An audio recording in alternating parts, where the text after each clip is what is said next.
Tengan buen día, hermanos, en cualquier lugar donde se encuentren, y hoy estamos aquí para hacer las reflexiones sobre el Génesis 5 y 6. Génesis 5 iniciamos diciendo que no vamos a profundizar en prácticamente nada, sino que es para dejar claro por qué no. Es porque es una genealogía que viene en nombre de los hijos, y quién será hijo y quién será el padre y cuántos años tenía, que es algo que vamos a ver muy repetidamente en el Génesis. Y entonces cuando tengamos este tipo de capítulos, pues no les vamos a hacer una mayor reflexión. Pero ahora vamos a la reflexión sobre el capítulo 6, que nos trae varios puntos interesantes. Está dividido en dos partes. La primera, vamos a hablar de la naturaleza de la voluntad del hombre, y posteriormente vamos a hablar de la obediencia como característica que vamos a ver repetidamente durante muchos de las lecturas y de las reflexiones que hagamos, porque siempre vemos que los hombres que obedecen lo que dice el Señor, pues se ven bendecidos por Él y se ven protegidos por Él en todos los sentidos. Vamos entonces a continuar. A ver, el versículo 1 y el versículo 2 nos dejan claro algo. Habían dos tipos de seres en la tierra en ese momento, según la visión de la Biblia. Estaban los hombres y los hijos de Dios. Y entonces vemos que los hombres y los hijos de Dios se mezclaron. Los hijos de Dios escogieron mujeres dentro de las mujeres de los hombres y empezaron a tener hijos. Y estos hijos, como dice el versículo 4, eran gigantes, hombres famosos. A mí me da la impresión que fueron grandes, gigantes no en el sentido de tamaño, sino gigantes en el sentido de su poderío histórico y de sus capacidades. Por eso es que es necesario, pues, hacer una interpretación y una reflexión sobre lo que leemos, ¿sí? Porque si nos vamos a la literalidad, entonces hablaríamos de que eran unos seres de gran tamaño, pero aquí también nos dice que eran gigantes y eran seres valientes, ¿sí? Eran como héroes. Es como la dirección más correcta para darle. Pero como todo es posible y no vivimos en esa época y no vimos qué fue lo que pasó, pues tenemos la posibilidad también de que estemos hablando de hombres gigantes de gran tamaño. Pero vea qué es lo que pasa. Hay dos especies. Unos son los hijos de Dios y otros son los hombres, que también son hijos de Dios, pero que fueron creados por Dios y convivían sobre el planeta. Y eso es una cuestión muy importante de analizar y de que tengamos en cuenta, ¿sí? Entonces, esa convivencia dura hasta aquí, hasta el momento del diluvio, y es porque no la encontramos más de la misma forma, ¿cierto? Y si el único que sobrevivió fue Noé, pues toda la descendencia viene me imagino yo que de esa mezcla entre hijos del hombre y hijos de Dios. Pero hay otra cosa muy importante que analizar acá, que para mí es la piedra angular de esta parte del discernimiento o de la reflexión que estamos haciendo, que es el versículo 3, donde Dios dijo: no permanecerá mi espíritu en el hombre para siempre, porque es muy carnal y sus días serán 120 años. Mire que aquí nos está hablando Dios implícitamente de la naturaleza del alma, el alma del hombre. El alma que está dentro de nosotros es espíritu de Dios. O sea, cada parte de los seres humanos, cada parte del alma humana, de lo que está, de lo que nos da la vida, de lo que se escapa cuando este cuerpo no funciona más, es espíritu de Dios. Espíritu de Dios que nosotros nos servimos corromper y que nos servimos dañar con nuestra libertad, con el libre albedrío que nos dio el Señor.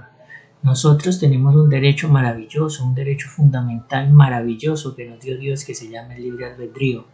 Entonces nosotros somos una parte de Dios, nuestra alma es una parte de Dios, porque claramente lo dice aquí. Dijo entonces Dios: no permanecerá mi espíritu en el hombre para siempre, porque es muy carnal y sus días serán 120 años. Como vimos en los anteriores capítulos, o como se puede ver en el Génesis 5, estos hombres, estos hijos de Dios de los que habla Génesis 5, duraban cientos de años.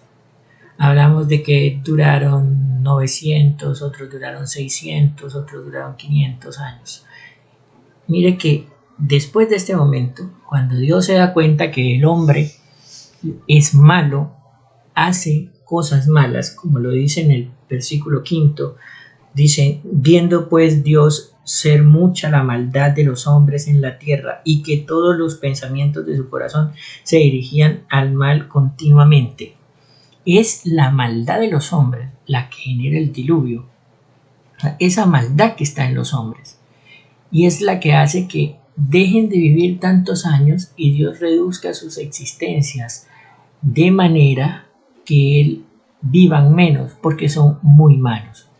Entonces, hay dos cosas entonces aquí importantes. Primera, la naturaleza del alma, que quiere decir que nuestra alma es divina. Nuestra alma proviene del Señor, de Dios. Y lo segundo es la naturaleza de nuestro corazón, del pensamiento del libre albedrío. O sea, el alma es divina, pero el corazón es malo y Dios lo vio y así lo analizó. Entonces, por eso el hombre tiene que buscar de Dios y permanecer cerca de Dios con obediencia, que es lo siguiente que vamos a analizar, que es el siguiente punto. Como nosotros tenemos una naturaleza mala, si nos quedamos en absoluta libertad y nos separamos del Señor y de su palabra, pues esa naturaleza que está en nuestro corazón hace que siempre tendamos a realizar cosas malas. Por eso la mayoría de las personas, entre más ignorantes y más alejadas de la palabra del Señor, tienden a ser más malos, a hacer cosas más repugnantes a la naturaleza humana, o más repugnante a lo correcto y a lo que Dios espera de nosotros.